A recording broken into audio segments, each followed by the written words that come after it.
Hello again, everyone. This is basically me prepping my Alex Toth series, where I'm going to make the case why he's the greatest comic book artist of all time. Everyone has their favorites, as do I, but there's only one greatest. And again, Toth, Will Eisner, Jack Kirby, Steve Ditko, John Buscema, John Romita. You got all these greats, and then you have Alex Toth's his heroes, from Noel Sickles, which was his favorite, comic book artist, to Milton Caniff, to Roy Crane, and I'm going to go through all of them. But this is the first, I believe, the first art book I got from Alex Toth in 1994. And this is a time where there weren't that many art books of these legends. This is the first one that I got. So I'm not going to review it. I just want to show you the books that I'm going to be preparing to make my case. So that was the first Toth book I bought. But then there's Buzz Sawyer, Roy Crane, comic strip artist, one of Toth's favorites. And look at this guy's work. I mean, look at this. This is a precursor to Noel Sickles, to Milton Caniff, and ultimately to Toth. But in the end, I think Toth surpassed them all. He was just went to a next level. As I talked about the Romitas being next level Spider-Man artists, Toth was just, and again, I'll make the case. I'll go through all these artists and I'll show you how great they were, and they were great. And without them, there wouldn't be Alex Toth. But I was going to show you, again, the books. It's just a preparatory video to show you. This was a Milton Caniff book that I bought a number of years ago. I was going to skim through it a little to give you a little taste of what he can do. This is early stuff, clearly. He... A great cartoonist, a great comic strip artist. He didn't have the, I think, style that Toth and Noel Sickles had. But when it came to straight storytelling, to comic stripping, he was fantastic. And I don't think anyone placed blacks better on clothing, on shadows in the background, on just really incredible grasp of the brush. Look at this. Look at these, the clothes. Look at that. The brush work. It's beautiful. Look at that. The shadows. Terry and the Pirates. Steve Cannon. Steve Cannon? Cannon. I believe that's what it is. I guess it's a self-portrait. He was so famous. Time magazine. But again, look at these rich blacks. Look at that. It's beautiful. Look at that. The wrinkles. It's gorgeous. So I'll show you some more. Steve Canyon, right? Canyon, not Cannon. You look at this right here, this art. I know that Noel Sickles, who was best friends with Milton Caniff. I mean, think about that. These two great all-time great cartoonists. That doesn't necessarily look like a Milton Caniff exactly. It looks like there was a little Noel Sickles in there. Can't say for sure, but I know that sometimes they helped each other out with their comic strips, ghosted each other. Because look at that. That's like a Milton Caniff, like a real, Milton Caniff face. And then you look at that, a little more realistic. It's possible. It's possible. So yeah, this is one of Toth's favorites as well, Milton Caniff. Let's see. So then I'll go to Toth's favorite illustrator, cartoonist, comic strip artist, and overall artist. This was basically the one that I think led Toth to go further and further and further. And ultimately, I think surpass him. Sure, Noel Sickles fans probably going to think that's blasphemous, but it's a truth. Because what I see from Noel Sickles in this book is beautiful. It's fantastic. But it's, ultimately, Toth, I think, surpassed him. But look at this work. I mean, look at this. It's, pretty damn stunning. The placement of the shadows, of the blacks. I mean, just beautiful. That was a comic strip they did, I think, with Milton Caniff as well. And they called it Paul Arthur, I think both of them combined. Examples from Mr. Coffee Nerve's campaign for posthum that Sickles and Caniff created under the pseudonym Paul Arthur. Yeah. So I think that was both of them. I don't know who penciled or inked, but they both did this. And again, they were best friends. Here they are here. Noel Sickles and Milton Caniff. Noel Sickles, Milton Caniff. Sorry, the books might be a little big to show everything right now. I'll try to work that out as I go. Someone was generous enough in the comments to say how pleased he was to see the high definition and the sound quality of my videos. This is all new to me. I gotta say, if it's good, I got lucky. I'm trying to figure this all out. But look at this. I mean, just beautiful, beautiful stuff. There's one image I just want to show you quick, and then just show you a few more. Because again, I just want to, show you who Toth loved, and then, read directly from his words why he loved these particular artists. I mean, look at this. Look at this. That's stunning, gorgeous, absolutely awesome. The mark of a man. Only an action guy can qualify to wear the insignia of the combat arms. I mean, that's just stunning. So yeah, this is a great, great artist. And this was his comic strip. Scorchy Smith. Very, very different from the outset. He ended up taking it over from someone. So look at this, and then look at this. The contrast. From this to this. Richer. A better placement of the blacks. Look at this. It got better and better and better. It's fantastic. So you have a ton of his comic strips here, in addition to his paintings and illustrations, and then this was something else here. I mean, look at this. Let me show you quick. Look at this. If you can see it here, great. Look.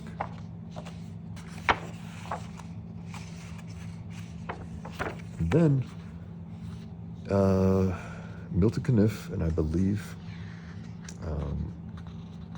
Noel Sickles, or it was just Noel Sickles, was going to do a Bruce Lee comic strip. A Bruce Lee comic strip. That's pretty wild. And look at this. They prepared this, at least. So it says here, samples of the unsold 1977 Bruce Lee. This is 4 years after Bruce Lee died. Samples of the unsold 1977 Bruce Lee comic strip by Caniff and Sickles, by both of them, under the pseudonym Paul Arthur, with lettering by Shel Dorf. The Black Swan is Caniff's updated version of the Dragon Lady from Terry and the Pirates. In the second strip from the top of the page, the old man with a hat and the beard is a nod to Dr. Ping, a character featured prominently in 1939 and 1940 Terry storyline. I mean, think about that. You had Milton Caniff and Noel Sickles developing a Bruce Lee comic strip that fell through for whatever reason. But man, that would have been wonderful to have been done, collected. Love Bruce Lee. And to see these masters take it on. I mean, look at these character designs. The drones of a Bruce Lee by a Caniff. I mean, by Sickles. Sickles was a little more realistic in his art, in his presentation, than Milton Caniff. So look at that. He captured him so well, and still it's slightly cartoony, like a stylized realism. Beautiful, beautiful art. Okay, so that, excuse me. And then I'll go through the books that I have of Toth. I'll show you an outlaw book. This isn't actually an outlaw book. To me, whatever. I mean, when it came out, I snatched it up. I found out after the fact that Daryl McNeil had gotten all of these drawings from Toth, right? From Hanna-Barbera when he was doing a cartoon, character designs for Hanna-Barbera, for the Super Friends, and all those cartoons did. Space Ghost. I forgot the other names, but look at this stuff, the character designs. And he did so much work for them. And I guess Hanna-Barbera owned the rights to these. So I guess it was a copyright issue and it was discontinued.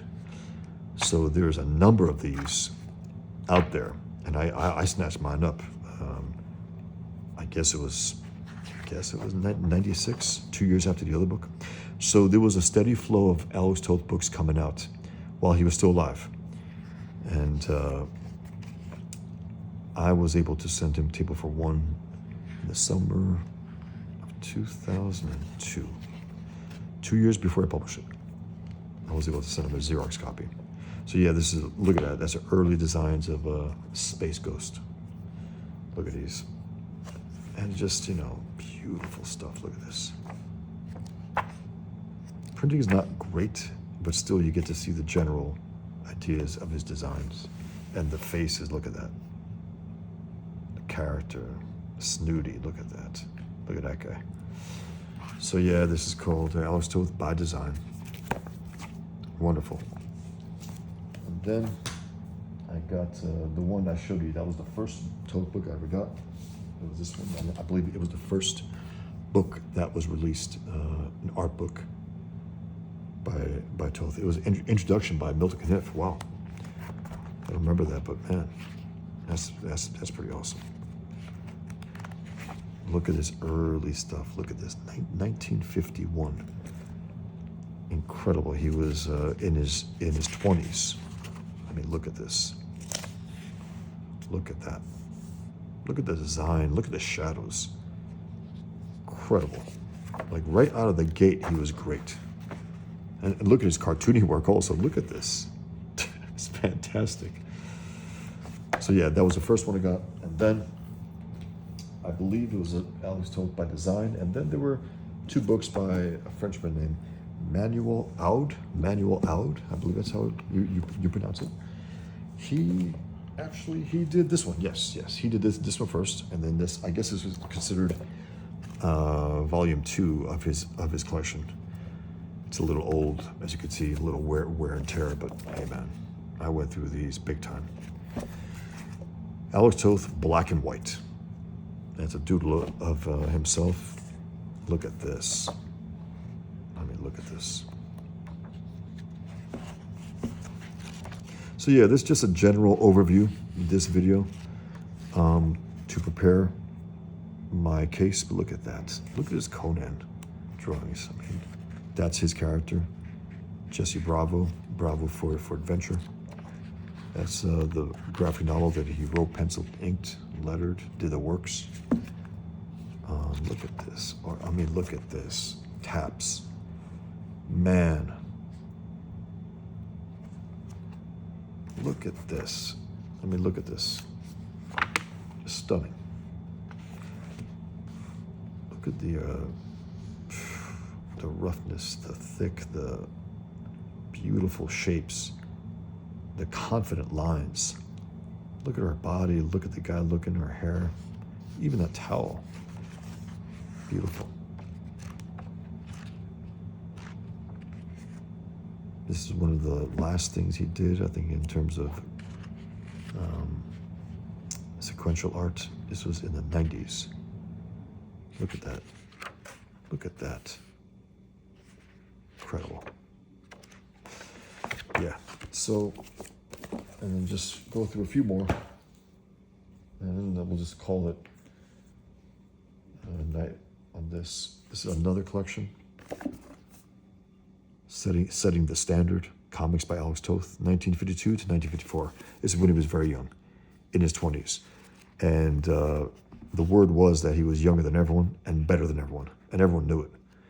from Joe Kubert to others. They all knew he was next level. He was doing something that they couldn't quite get to. And maybe envy from them, maybe just appreciation. Like, again, as you can call him the Michael Jordan of drawing comics.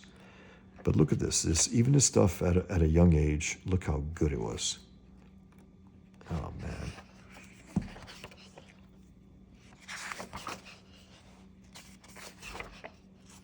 Just go through a little of this. Look at the shadow placement. Look at the storytelling. Very young Toth there. Very young. The finish line was at times not as good. Some of the inkers, I think, overdid it, over-rendered. I mean, excess lines to the point where they were trying to keep it busier, make it busier than they had to. Whereas Toth, if he had his way, he would have stripped it a little more to the bone. But still, it's a great setup for what he became.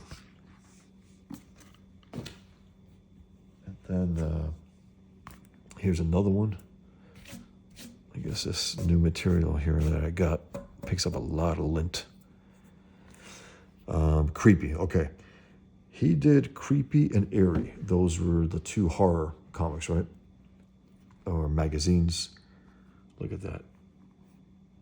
And he didn't necessarily care for that type of thing, he said, but man, it didn't show. I mean, it looked like he was loving it. Let me just skim through some of this as well. Look at this.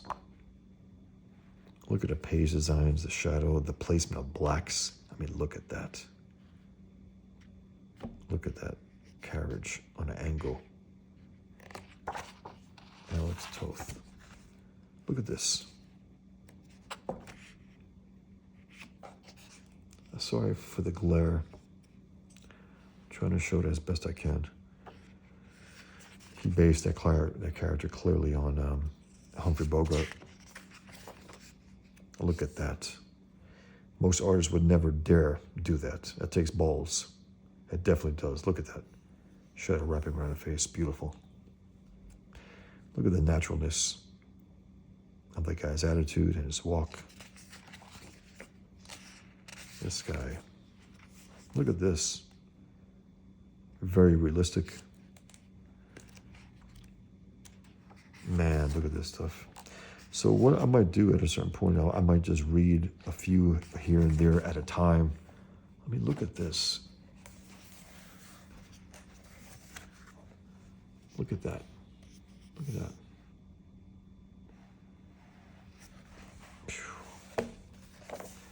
And there's a few things here. And some of these things, look at this. Wow. Damn it. Incredible. I mean, he's the one guy who basically just makes you stop your breath. I know that there was I also have some books, some magazines actually, on Toth, where a lot of artists get to talk about him. And it's interesting because you have artists from Walt Simonson to Paul Ravoch, who's on Comics Get Kings, which now I'm a part of, which is incredible to me. It's a great honor. I've never been part of any group of cartoonists before. Either Matt Skyver invited me on, and I said, I'm honored. Paul Ravoch was a friend of Alex Toth's, not just a correspondent like me. He actually spent time with him. He went to conventions with him. He spoke with him. And he's part of the Comics Get Kings, and he did an interview with him. And others did as well, and there was a collection of it. I have a few magazines.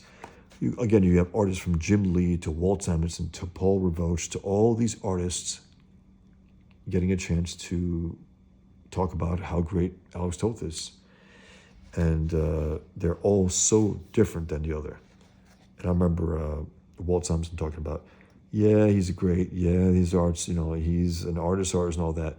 But it's the postcards. That's the key. That's the thing that distances him from the rest. And he was being a little facetious, but the point is that they were gorgeous because I got a few of them. Handwritten postcards, beautifully. It's like a work of art unto itself. And I can show that as well at a certain point. Let's look at this even. So yeah, this is his horror stuff. It's incredible. Look at this. I mean, look at the black placing. Incredible.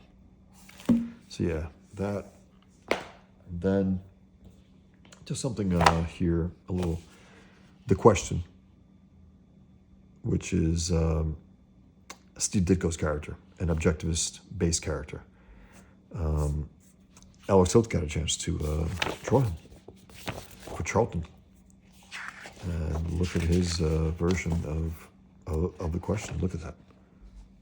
I mean, look at that. Toth was also. I love the brush. I use the brush. Toth used pens. He even used felt tip markers to ink his stuff, and whatever he used, the results, that's the only thing that matters. The results. You can get very, very fine lines, and then just bold lines. And then I guess he fills them with a brush.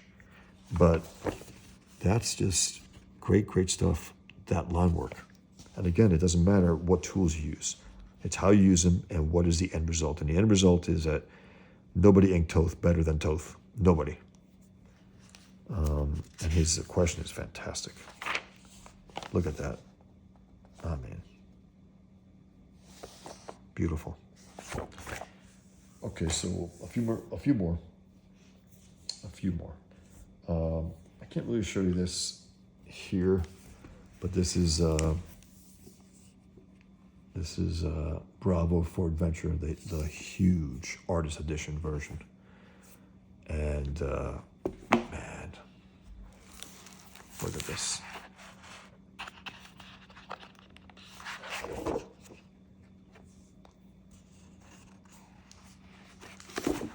Look at this. I'll show you the smaller version because I have a digital version. I have a small paperback version. I have this version here as well. It's a little smaller than the other one. This was the collection, and then they had also some. Look at that. Look at the storytelling here. Look at this. Go on there. Look at that coming from there. Go on there. There. Look at that. I mean, it's beautiful.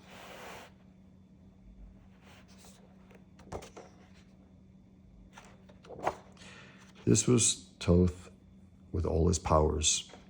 I think he was in his late 40s or 50s at this point. This is everything he had learned, and he put it into a story that was all his, from, again, the writing, penciling, inking, lettering. And then even there was an edition, there was a considered edition here that would be color. And I think they don't have it here, they have it, okay, here it is. So they were messing around with different types of coloring here. I'd love to see it done, and maybe a Dave Stewart, that fantastic modern colorist, I think he could do it. And there is a little throwback quality to him. I mean, look at that, that would be awesome. So yeah, this is Bravo for Adventure. This is his full on, as I call it here, Alex Toth's magnum opus. And then, finally, there are three books, and 3 volumes.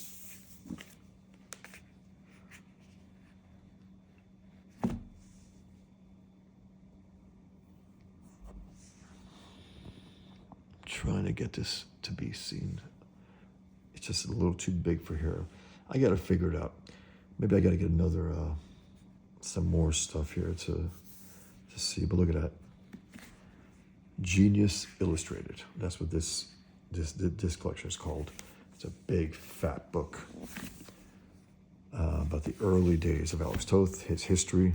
It's a biography. It's a showcase for his art. I mean, look at this. Look at this.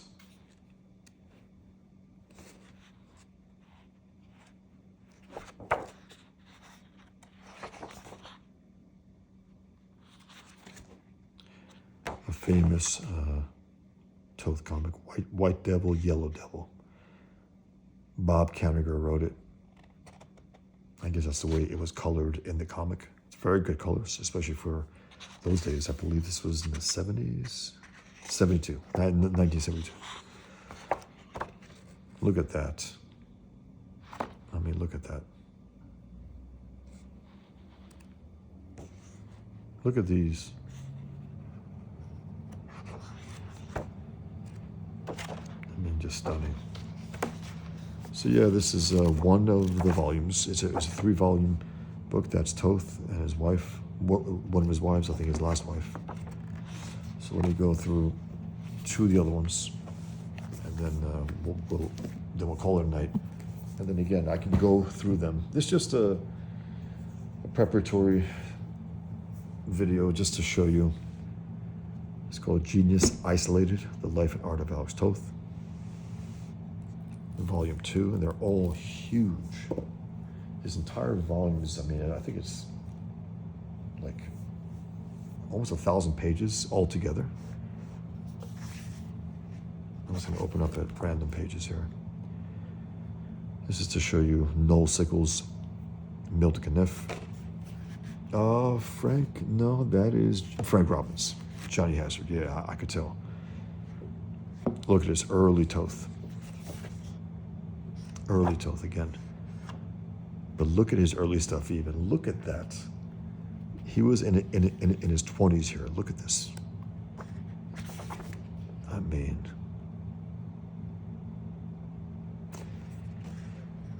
incredible.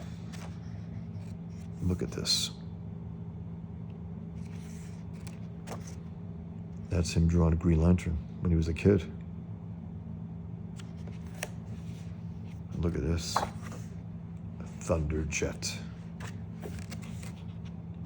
The Hands of Don Jose. He did a lot of romance comics, which he didn't look down on. He thought they were great. You know, he thought they were interesting challenges to try to get the emotion through in the characters. This was a series that he did, a comic strip series that he did in during the war. I think the Korean War. He was based over there, and he was drawing this comic strip, John Fury. And look at this. Again, this is a guy in his 20s producing this kind of epic work. Look at that. That's stunning. While overseas. And they have the entire John Fury series. Look at that. Man. It's funny, I just intended to have a slight overview, but just looking at these pages, I mean, it's gorgeous. And then I'll go through the final one. Because at the end of his career, he was working for Hanna-Barbera. That's the bulk of his work. And then after that, he became more or less a recluse. He really did. So by the time I reached out to him, he was a recluse and very critical of his own work and others' work. And so I took a chance. I definitely took a chance when I contacted him. I knew he could be brutal, so I opened myself up to it. But I didn't care. I wanted to hear what the master would say. If he liked my work, and why. And if he didn't, and why. And I remember some friends of mine, they said they would never have sent him their stuff. I guess they were a little too worried. Call me naive. I was younger, but still, I was like, I need to hear what the master thinks about my work, and I can only get better through it. And look at this. This is early designs, I think it was for a cartoon as well. I believe so. Space Angel. Production drawing in pencil of Navigator Crystal Maze from Space Angel, early 1960s. So this was called Alex Toth Genius Animated. Genius Animated. If you could tell. Genius Animated. And that's Space Ghost. I mean, what a brilliant design. Look at that. Beautiful. So these were some comic strip designs that he had. Look at these character designs. I guess they were finally able to get the rights from Hanna-Barbera for this book, which is awesome. He did these presentation pages for the cartoons. Even his color was grand.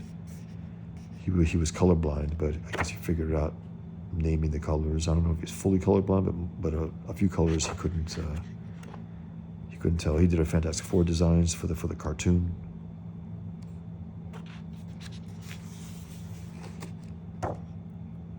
Look at the Justice League. He used the old school Wonder Woman, and I guess they probably told him, can we do a more modern version, which she ended up doing.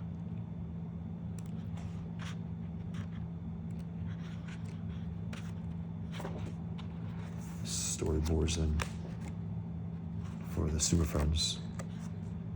Storyboards were, man, look at that. Look at that. Just great works of art unto themselves. These are presentation pieces. Again, I have to figure out how to get these a lot more clearer here on the video camera. I'll figure that out.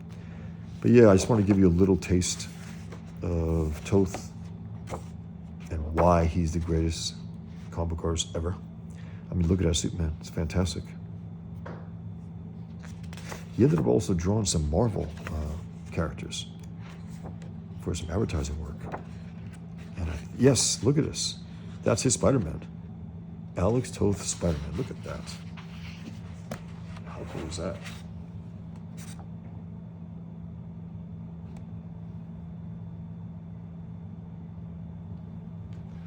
That's his Hulk. You know, it's a little different. It looks like brutal savage. I guess he didn't figure out how to make his costume yet for Spider-Man. First time he drew him. But if you notice, he did use the two-line thing that Romita used, the nose and the mouth line. That's very cool. Again, these presentation things for cartoons.